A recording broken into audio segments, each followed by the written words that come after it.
happy to be joined now by Brad Cox, Eclipse Award-winning trainer. He's had some success in the Pegasus in the past.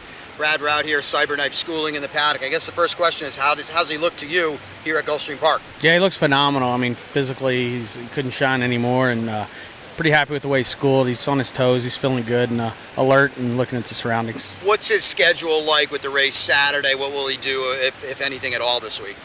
He'll gallop tomorrow morning. I'll probably just walk him day of the race. We may school him again tomorrow. Just going to kind of see how this schooling session goes. But overall, super pleased with him mentally and physically leading up to this. You won this race with Nick's Go. Does it give you some familiarity with how to do it, and will he follow that kind of schedule? Yeah, I mean, it gives you a little confidence for sure. I mean, you know, they're obviously two different horses. Nick's Go is a front runner, where this colt kind of sets off the pace a little bit. But, you know, we've had some luck here at Gulfstream throughout the years. We like coming here, and horses normally ship in and run well. So the way he's training, I expect him to run an A race, and he's going to need that in order to win.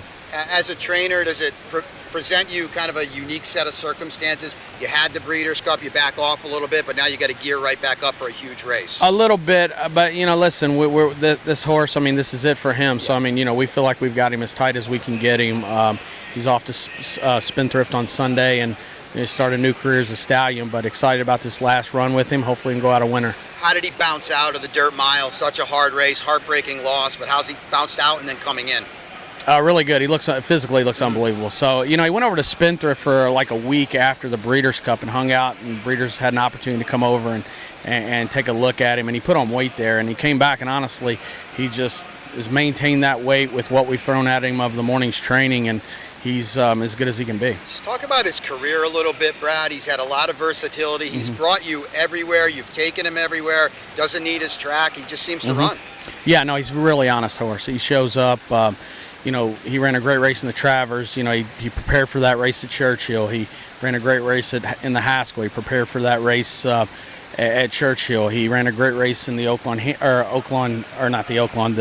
Arkansas Derby. He prepared for that at the fairgrounds. So obviously he's prepared for this race at the fairgrounds. He's able to take his show on the road, and it works out. And last but not least, you've had a lot of success with Al Gold. Haven't had a lot of horses, but talk about how that came about and your relationship with him. Yeah, it's been really good. Joe Hardoon and Chad Summers have selected the horses, and, you know, listen, they've sent horses in. They say, we like this one. Susan Montaigne's broke them.